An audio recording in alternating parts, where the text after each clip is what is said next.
Okay, Anja, part 2. I'm really excited to see you put together a crystal grid, but obviously to help the people who are viewing this, can we start with the absolute basics? What do you create one of? Right.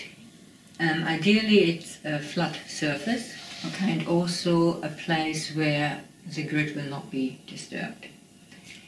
So ideally we may have a little table like this one, or you have these bases, because you can move a base once you have placed the crystals. And do the designs make a difference? Yes, the designs do make a difference. These are coming down to the sacred geometry, which every life is created from. But they don't have to have a design? They don't have to have a design.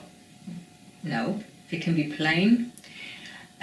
You can even do it on the floor, you can do it in a garden, but when you do set a grid up, you cannot disturb the grid. Okay. So if you happen to have cats who like to explore and they are moving the crystals around, you will have to recharge.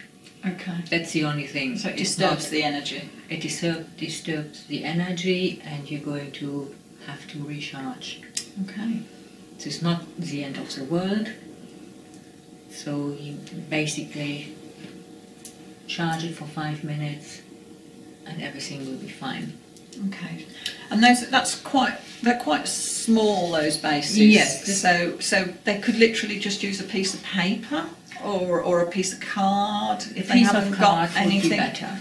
Piece of card would be better. Like cardboard, you know, it has to be something sturdy.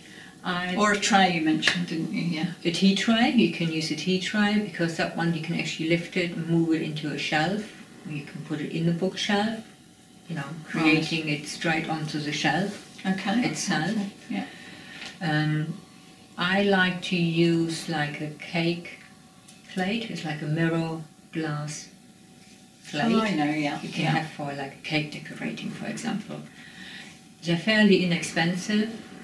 They look nice when you place the crystals on it. It amplifies, I believe, the energy of the crystals. But I also like it looks pretty. So for me, it's all about how it looks. Yeah, because if it's going to be around the house for a while, then if it looks pretty, then that obviously adds to it, doesn't it? Really? Yeah. Okay, so somebody's got their base. That would be the first thing. What about crystals? So if they're all going to rush off now and grab the crystals out of the drawers that they've got that might be gathering dust, do they have to have, how many crystals do they need to find, and what crystals do they need to find? Well, that's just a good point. Whenever you're going to work with crystals, you need to make sure they are clean. Okay. Cleansed. There are different ways in how you can do this. So you're running through your house, grabbing a crystal here and raiding the kiddies' treasure box of crystals, whatever. They need to be cleansed. That is the first thing you need to do with any crystal. You go in a shop and buy a crystal, you come home with a crystal cleansing. Why do we do this? The cleansing, a crystal will absorb energy. It will absorb the vibration. And here it gets a little bit complicated with the ethics. Is that the right word? How they have been mined, how the miners have been treated, the transportation. Now this is a tumbled crystal, so it went through a drum with sand to actually make it smooth. And then of course the packaging, the shipping. So its whole journey is impregnated within the crystal itself. So by cleansing the crystal, you are bringing the crystal back to its original vibration and frequency. So that balanced Reiki space that we would talk about a lot. Yeah. When I cleanse my crystals, I do the cleansing first, and then I use the gratitude prayer, just something from the heart which feels right for me to say how grateful I am to be able to have these crystals. Yeah, and also having the money to pay for them as well. They are actually quite expensive nowadays compared to, say, 20 years ago when I first started. Yeah. So you have done your cleansing. So literally we're talking about just put it between your hands, set your intention to clear it. Yeah, no, water. No water. You can use water on all quartz crystals, amethyst, rose quartz, clear quartz, citron, fluorite, there's fluorite crystal there, selenite and kyanite do not want to be touched by water. For people who have done Reiki, we use the Reiki energy. Yeah. That's the easiest. How long would you say you need to sit with a crystal to clear it? Normally about 10-15 minutes. And could you do them all together, or would you have to do them individually in an ideal world? In an ideal world, you will do them separate. Okay. Now, if you are like me and you're buying a bunch, and I say I have 4 of the same, I do the 4 together. Then you come to the programming of a crystal, which means giving the crystal a specific job. And mine are programmed to be used in healing with love and light only. Okay. When you do like a crystal grid for healing, these points have been programmed for distant healing, so they will not be used for anything else but the healing. Okay. So I cannot use them for attracting a romantic partner or abundance, a new job, because they're not programmed to do that. But you could clear them. You can clear them and reprogram them. Excellent, excellent. Crystals, yes, I mean size does matter, but these little ones, these little points, they're actually big enough, do not need to be this chunky and big. So small ones will do the job as well. And these generators, to my knowledge, they're only coming in this size. Okay. I haven't found any bigger ones. Maybe they are available now.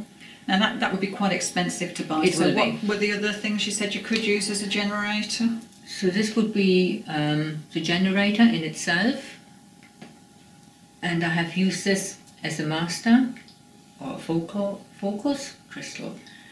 It is another pyramid, which is a fluorite one. Okay. Because it's got the 4 points on the base, hasn't it, which you mentioned is helpful. We want four sides in these pyramids. One, it has a proper base to stand on, and 4 sides, for me 4 sides is also symbolizing the directions. Right, okay. Like your east, south, west and north. And it's also the elements. Okay. Elements of water, air, fire, earth, spirit. Okay. And pyramids, if you really look at it, if you have 2, you have a Merkaba, which is a different thing. Yeah. We're not talking about Merkabas today. But if somebody hasn't got any of those, they've just got a bag of ordinary tumbled tumblestones. stones. We move these points away for now. And ideally you have maybe 4, 6 or 8. Again, it depends how much. I'm going to just disappear now, just Sorry. briefly. Yeah. So we have our master crystal or a focus crystal in the middle. We have our piece of paper. We've been writing the name. Just so. And then you place your prepared crystals. I have 6. I use 6 today. Again, you use your intuition where you want to place them.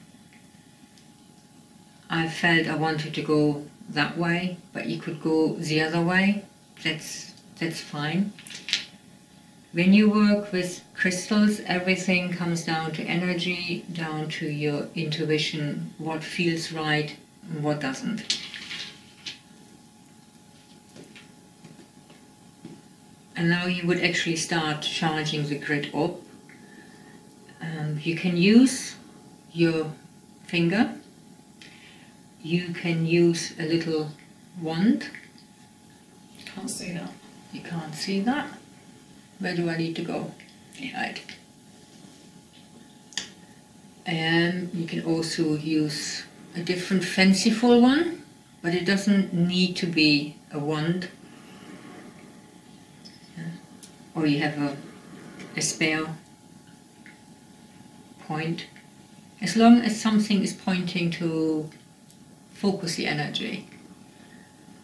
And by charging it up, first of all, you then need to center yourself and connect with the Reiki energy.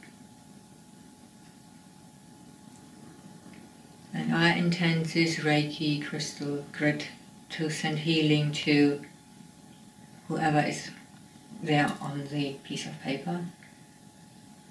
My mother, for example.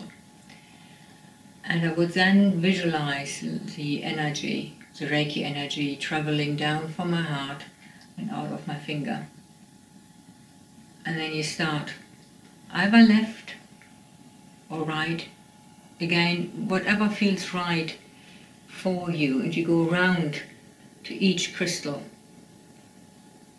And you can say out loud or in your mind that this Reiki grid is to send healing to my mother. And then you go into the middle at some point, connecting to the middle, and you're going back. You go to the next one, to the middle, and back again. But again, you use your intuition in how you want to connect these crystals.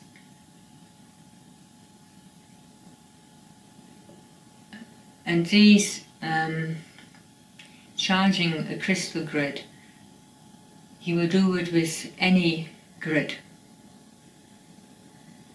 And what's very important when you do set up a grid is the intent. That this is being used for the highest and greatest good for my mother, for example. And it can be anybody who has requested to have healing.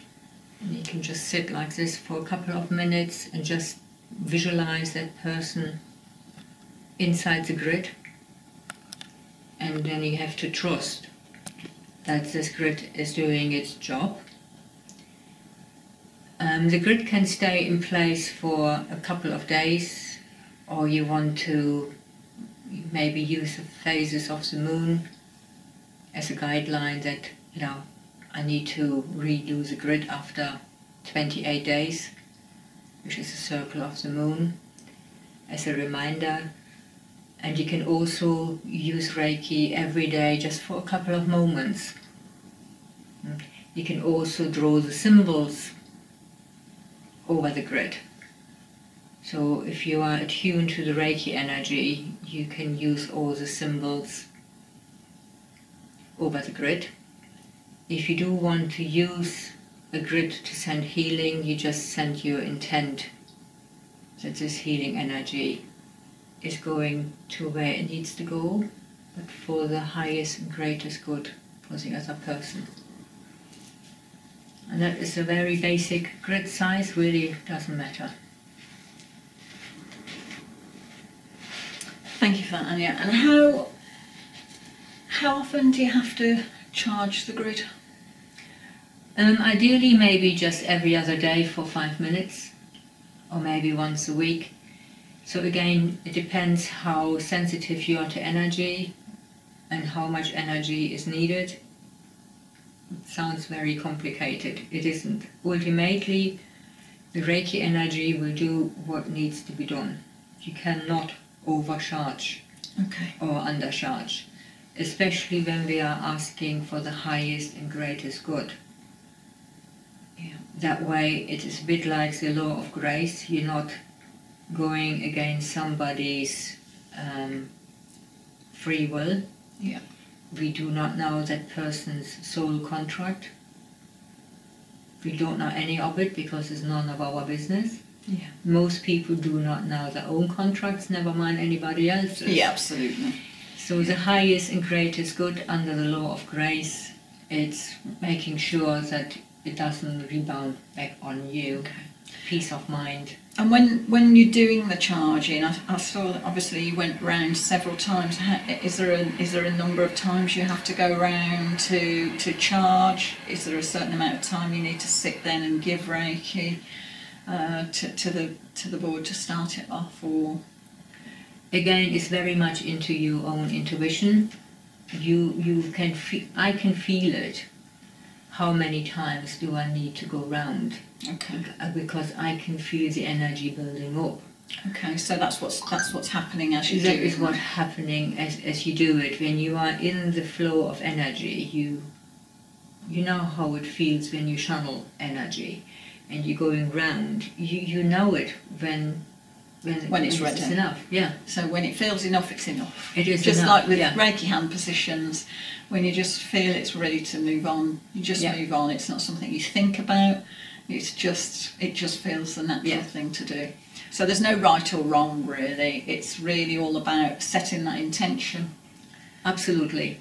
Knowing that those crystals have been programmed. Yeah, the programming, the Knowing intent. who you're actually sending that energy to, and then charge it up. And you can just leave it there and come back every day or every other day or every few days, and then the same process. We just go in and either using the finger or a wand, we set our intention again and then recharge, and then it's set for another day or a couple of days. That's right. I mean, if you really struggle with sensing the energy, then just put a timer on. You just do it a few times. Just doing it, say, for 5 minutes. Yeah. Because, I mean, it's easy for me to talk about energy because I can feel it, but I also remember when I didn't feel it. Yeah. And that is perhaps where these guidelines are coming in. You're doing it for 10 times, you're doing it for 3 days, you're doing it for half an hour. Because for me it was a journey to reach this point, to be so sensitive to energy. Yeah. That's really helpful, Anja, and what I love about it is you've made it feel like it's achievable, that you haven't got to buy a load of expensive stuff to be able to start to use a Reiki Crystal Grid. And as with all Reiki, it is a case of experiment, isn't it, Anja? Yeah. Because different things will work for different people in different ways. So thank you very much for your time today. It's very, very helpful, and hopefully people will have a go and enjoy working with crystals in a different way. So thank you very much indeed. Well, thank you very much for having me. Thank you.